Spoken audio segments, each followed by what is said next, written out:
ജനുവരി 20 രണ്ടാം ആഴ്ചയിലെ ചൊവ്വാഴ്ച.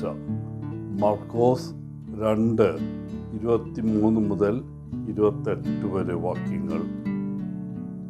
ഇന്ന് തിരുസഭ വിശുദ്ധ സെബസ്ത്യാനോസിൻ്റെ തിരുനാൾ ആഘോഷിക്കുന്നു.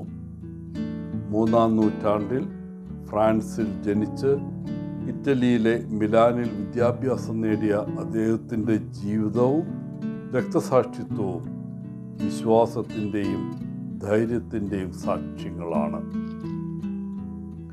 AD 283 ക്രിസ്ത്യാനികളെ പിന്തുണയ്ക്കുവാനുള്ള ആഗ്രഹത്താൽ നയിക്കപ്പെട്ട അദ്ദേഹം കരീനസ് ചക്രവർത്തിയുടെ കീഴിൽ റോമൻ സൈന്യത്തിൽ ചേർന്നു. അദ്ദേഹത്തിൻ്റെ ധീരതയും നേതൃത്വ ഗുണങ്ങളും ചക്രവർത്തിയെ സംരക്ഷിക്കാൻ ചുമതലപ്പെടുത്തിയിരുന്ന അഭിമാനകരമായ പ്രറ്റോറിയൻ ഗാർഡിലെ ക്യാപ്റ്റൻ പദവി അദ്ദേഹത്തിന് പെട്ടെന്ന് നേടിക്കൊടുത്തു. റോമൻ സൈന്യത്തിൽ സേവനമനുഷ്ഠിക്കുമ്പോൾ പീഡനം നേരിടുന്ന സഹവിശ്വാസികളെ സഹായിക്കാൻ സെബാസ്റ്റ്യൻ വിവേകപൂർവം തൻ്റെ ക്രിസ്തീയ വിശ്വാസം മറച്ചുവെച്ചു. തടവിലാക്കപ്പെട്ട ക്രിസ്ത്യാനികൾക്ക് ആത്മീയ ശക്തിയും പ്രോത്സാഹനം നൽകുകയും സാധ്യമാകുമ്പോഴെല്ലാം അവരുടെ മോചനത്തിന് സൗകര്യമൊരുക്കുകയും ചെയ്തു. എന്നിരുന്നാലും AD 286 ക്രിസ്ത്യാനികളെ പീഡിപ്പിക്കുന്നതിൽ കുപ്രസിദ്ധനായ ഡയോക്ലേഷ്യൻ ചക്രവർത്തിയുടെ ഭരണകാലത്ത് അദ്ദേഹത്തിൻ്റെ വിശ്വാസം വെളിപ്പെട്ടു. അതിനെക്കുറിച്ച് ചോദ്യമുണ്ടായപ്പോൾ സെബാസ്റ്റ്യൻ ക്രിസ്തുവിനോടുള്ള തൻ്റെ കൂറ് പരസ്യമായി പ്രഖ്യാപിച്ചു. അധികാര ലംഘനത്തിലുള്ള ശിക്ഷയായി ഡയോക്ലേഷ്യൻ അദ്ദേഹത്തെ അമ്പുകളാൽ വധശിക്ഷയ്ക്ക് വിധിച്ചു. ഒരു മരത്തിൽ കെട്ടിയിട്ട് വില്ലാളികൾ അദ്ദേഹത്തിൻ്റെ ശരീരത്തിൽ അമ്പുകൾ കൊണ്ട് നിറച്ചു.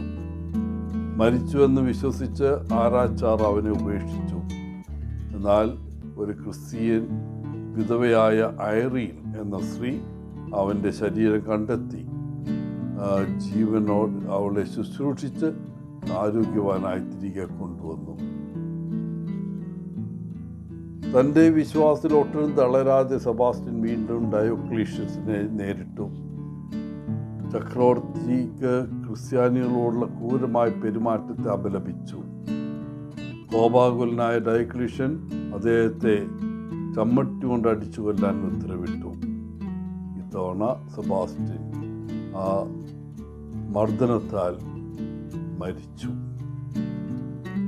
അദ്ദേഹത്തിൻ്റെ ശരീരം ആരാധിക്കുന്നതിന് തടയുന്നതിനായി ഒരു അഴുക്ക് ചാലിലേക്ക് വലിച്ചെറിഞ്ഞു. എന്നാൽ ഒരു ഭക്തയായ ക്രിസ്ത്യൻ സ്ത്രീ ലൂസീന അദ്ദേഹത്തിൻ്റെ ഭൗതിക അവശിഷ്ടങ്ങൾ വീണ്ടെടുത്ത് ആപ്യൻ വഴിയിലെ കാറ്റക്കോമ്പുകളിൽ അടക്കം ചെയ്തു. ഇന്ന് വിശുദ്ധ സെബസ്ത്യാനോസിൻ്റെ ബസിലിക്ക ഈ പുണ്യസ്ഥലത്ത് നിലകൊള്ളുന്നു. വിശുദ്ധ സെബസ്ത്യാനോസിൻ്റെ സഹിഷ്ണുതയുടെയും വിശ്വാസത്തിൻ്റെയും കഥ അദ്ദേഹത്തെ കത്തോലിക്ക സഭയിലെ ഒരു പ്രിയപ്പെട്ട വിശുദ്ധനാക്കി.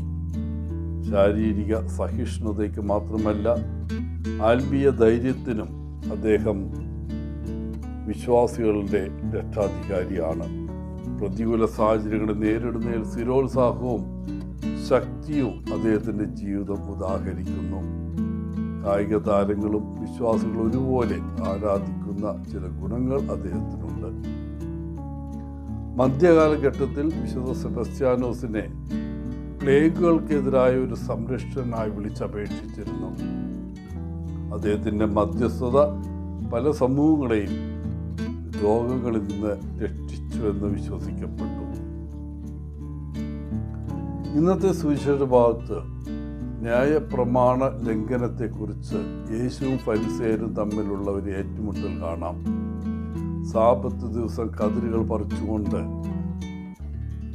സാബത്ത് ലംഘിച്ചതായി അദ്ദേഹത്തിൻ്റെ ശിഷ്യന്മാർ ആരോപിക്കപ്പെടുന്നു. കാരണം ആ കതിരുകൾ പറിക്കുന്ന ഒരു ജോലിയായി കണക്കാക്കുകയും സാബത്തിൽ ഒരു ജോലിയും ചെയ്യാൻ പാടില്ലാത്തതുമായിരുന്നു. അപ്പോൾ യേശു വ്യക്തമായി പറയുന്നു, സാബത്ത് മനുഷ്യർക്ക് വേണ്ടിയാണ്, അല്ലാതെ സാബത്തിന് വേണ്ടിയല്ല മനുഷ്യൻ. യേശുവിനെ സംബന്ധിച്ചിടത്തോളം ന്യായപ്രമാണം പാലിക്കുന്നത് മറ്റുള്ളവരുടെയും സ്വന്തം നന്മയ്ക്കും വേണ്ടിയായിരിക്കുമ്പോൾ മാത്രമേ അത് പൂർണ്ണമാവുന്നുള്ളൂ. പ്രിയപ്പെട്ടവരെ, സ്നേഹത്തിൻ്റെയും മനുഷ്യ കേന്ദ്രീകൃത ജീവിതത്തിനും പകരം നിയമ അനുസൃതമായി ക്രിസ്തീയ ജീവിതം നയിക്കാൻ പലപ്പോഴും നമ്മൾ ശ്രമിക്കാറുണ്ട്. നമ്മുടെ വിശ്വാസത്തിൽ ഒരു നിയമം മാത്രമേ ഉള്ളൂ: ഞാൻ നിങ്ങളെ സ്നേഹിച്ചതുപോലെ നിങ്ങളും പരസ്പരം സ്നേഹിക്കണം. എല്ലാവർക്കും ഇന്നത്തെ തിരുനാളിൻ്റെ മംഗളങ്ങൾ നേർന്നുകൊണ്ട് ഒത്തിരി സ്നേഹത്തോടെ പോളച്ചൻ CSSR ഫ്രം കേരള.